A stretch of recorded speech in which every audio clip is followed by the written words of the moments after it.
Greetings and good health. I am Dr. Jarek Asarko, a pediatric and family wellness chiropractor. This is your Lifeline to Vitality, where we discuss ways to cultivate family wellness.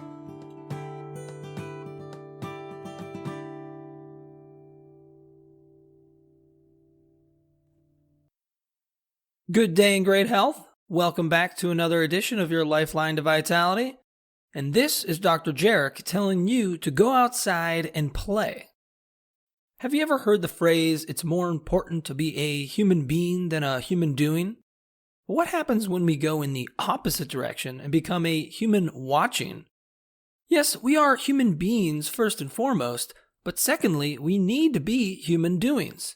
We need to be active. Our modern culture, though, has substituted action for inaction. In 2010, a study described how a sedentary lifestyle is worse for your health than smoking. A study from 2018 not only confirmed those findings, but also added diabetes and heart disease as conditions equal to a sedentary lifestyle. There are many factors involved in the rise of inactivity, but one of the biggest negatives falls on our relationship with technology, specifically technology that involves media and screens. The recent advancements in technology have been one of our greatest achievements, but also one of our greatest drawbacks. A 2015 study showed that teenagers spend 9 hours per day watching media videos. Tweens, those between the ages of 8 and 12, spend 6 hours per day glued to some type of screen. You would be surprised to know that these numbers don't even include screen time from school or homework. Who is to blame for this? To be honest, I think we are all at fault.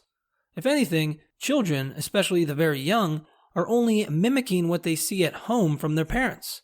It is a biological and psychological fact that children imitate first. They act out ideas before they even understand why they are acting them out. During dinner time, are you as a parent checking your Instagram or emails instead of conversing with your family? Are you on the couch with your phone playing Candy Crush while your child is next to you, staring into their own tablet?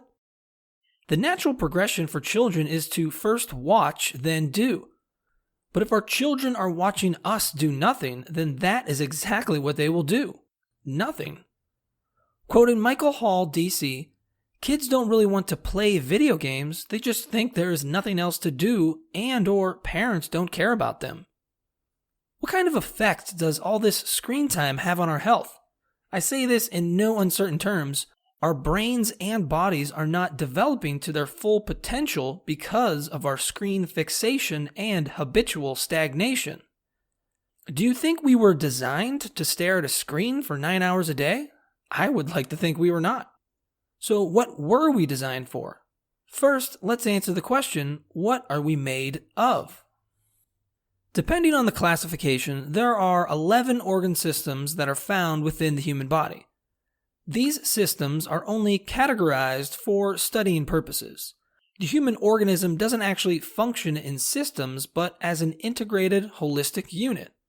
The systems work in concert with each other, similar to how separate instruments play together to create a symphony. I will just focus on 3, the muscular, skeletal, and nervous system, and the effect of inactivity on them. The 2 main organ systems that are designed specifically for locomotion are the muscular and skeletal systems. Because of their symbiotic relationship, they are often labeled as the musculoskeletal system. 30 to 40% of our body mass is made up of skeletal muscle and 15% is made up of skeletal bone. Over half of our body is built for locomotion, which means we are designed for movement. Need more proof?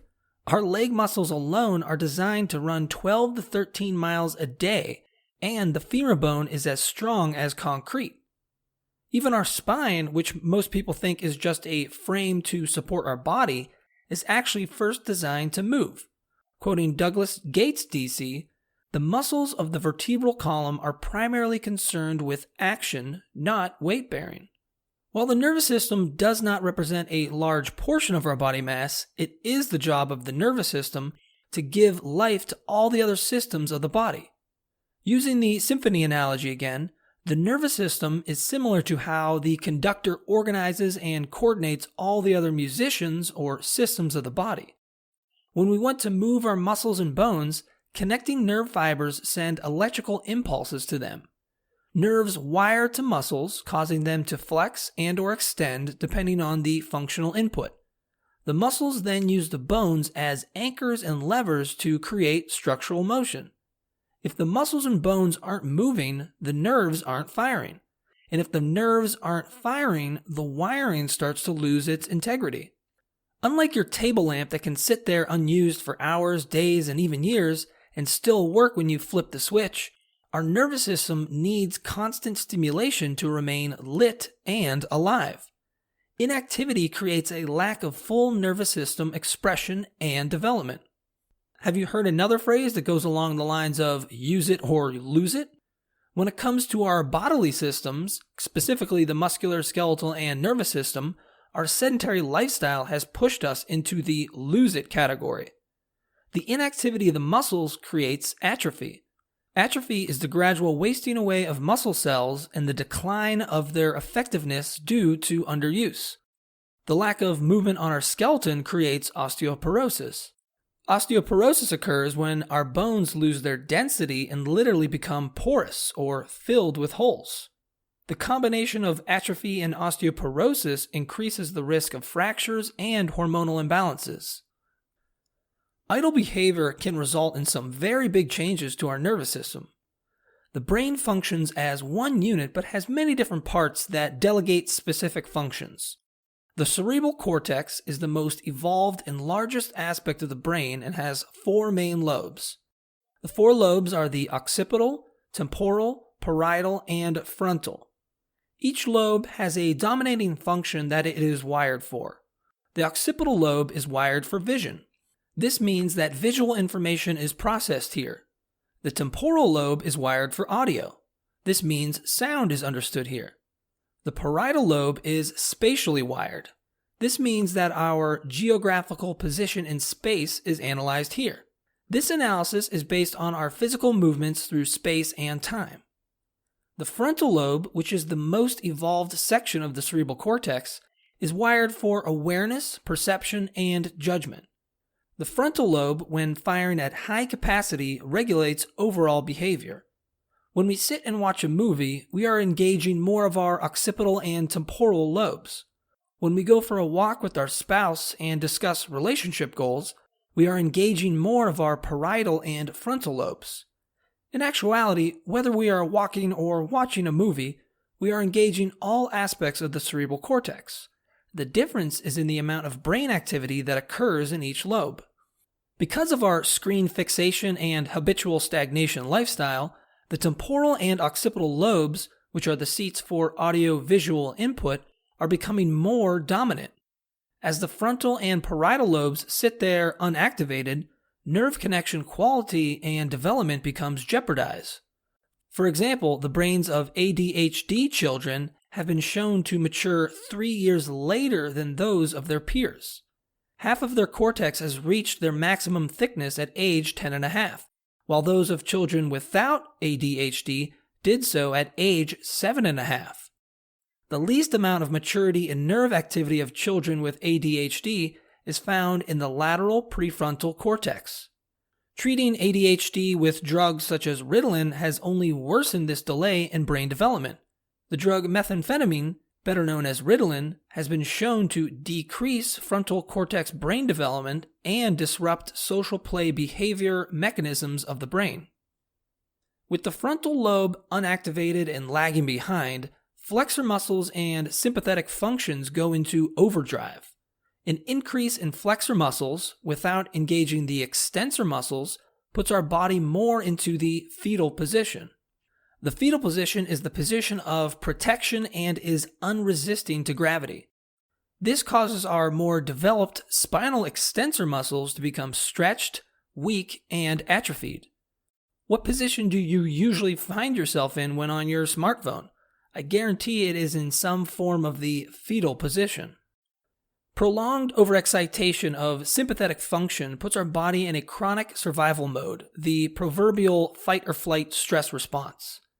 The sympathetic response is designed to deal with an incoming threat on a short-term basis. If you are hiking the Appalachian Mountains and a bear crosses your path, the sympathetic response kicks on to gear your body up to either fight the bear or run like heck to get out of there. Once the bear threat is neutralized and the sympathetic response runs through its course, you can continue on your hike with an exciting story to tell. But the majority of threats we face today in our modern world either don't require or are not conducive to the fight or flight response. When you are late for work and get stuck in gridlock on the highway, stressful can be the only word to describe that situation. But fighting or flighting your way through the situation is not the best idea. Even after you make it to work and the threat is over, the stress response is still geared up because it never fully ran through its course. Please don't think children are immune to stress either. Stressors for children can include worrying about schoolwork or grades, juggling school and sports responsibilities, bullying and peer pressure, negative self-esteem thoughts, body changes during puberty, parents going through a divorce, living in an unsafe home, and family money problems. Persistent sympathetic overload has been linked with many different health problems such as anxiety, depression, digestive problems, headaches, heart disease, sleep problems, weight gain, and memory and concentration impairment. What is the solution to our idleness? Plain and simple, movement. We are designed for upright gravity resistance mobility. What does upright gravity resistance mobility look like? 2 words, active play. Quoting Mr. Fred Rogers himself, play is often talked about as if it were a relief from serious learning. But for children, play is serious learning. Play is really the work of childhood. But what if your child isn't athletic and doesn't do any sports? Active play is not an athletic sport. Activities such as running, jumping, throwing, and catching can all be independent of sports. If anything, just focusing on one athletic sport for a child can have more negative effects than positive. We all can't be the next LeBron James, but every one of us can aim to improve our mind and body. Children need variety when it comes to movement. Quoting again from Michael Hall, D.C., "From an early age, it is important to teach your child a range of physical activities so that they can learn to balance and coordinate their bodies. Activities like standing on one leg, hopping, skipping, and walking along a beam or ledge, under supervision, are all helpful for their balance, while spinning, swinging, ball games, clapping hands, and cross-crawling all provide wonderful brain feedback and can be introduced early." It's also important to note that the quantity of movement is more important than the quality of movement. Children need at least 4 hours of gravity-resistant movement a day. Healthy body coordination coupled with a productive mind is beneficial for a well-balanced child. For too long, our inaction has caused us to backslide down a path of stagnation and regression. Let us now strive for actions that create an environment that celebrates growth and abundance. Your children's children's children will thank you.